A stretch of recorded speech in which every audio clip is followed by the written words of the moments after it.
Hi everyone, this is Miss Jenny from Lake County Public Library, and today we're going to be reading a chapter of the book Blended by Sharon M. Draper. This is the story of a girl named Isabella who is biracial.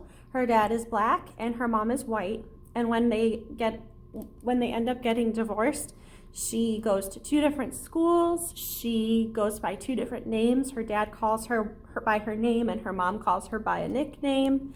And she feels like she's leading two different lives when she's with her mom versus her dad.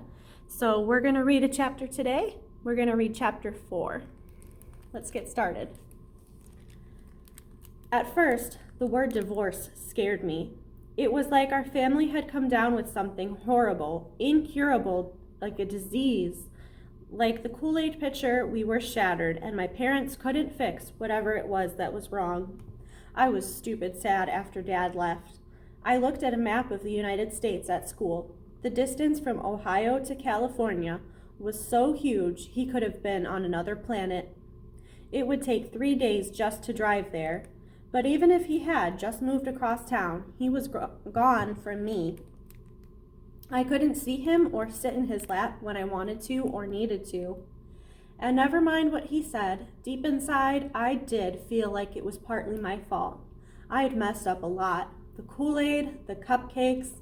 Then there was the time they'd given me a necklace after my first piano recital. It was a shiny music note on a silver chain. Mom had warned me not to wear it to soccer practice, but I didn't listen. It fell off on the field somewhere and I couldn't find it. They said they were disappointed in me. That made my stomach hurt. So, yeah, I really was one big frustration. During those first few weeks after Dad left, I spent the days walking around what was now the house just for me and Mom, touching all the dad places. The green kitchen chair, the one that didn't wobble, the empty bathroom shelf where he used to keep his aftershave that smelled like peppermint patties, the old pottery ashtray where he used to toss his keys.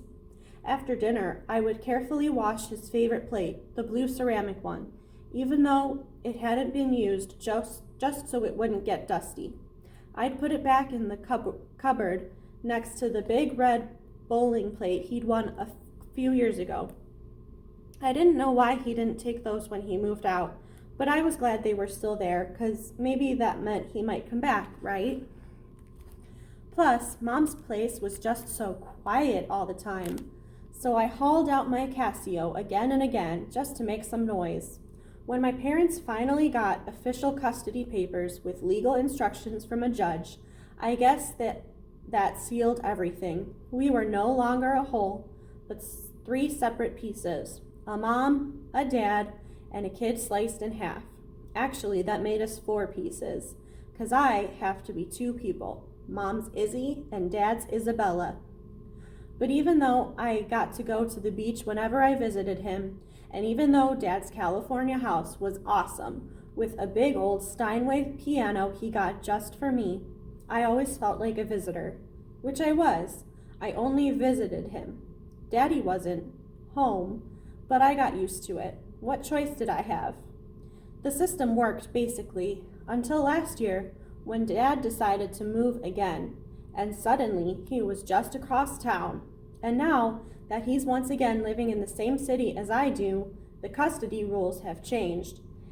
It took a little getting used to. Okay, truth, it took a lot of getting used to. I hope you'll check out Blended by Sharon M. Draper. Thanks for joining me. See you next time.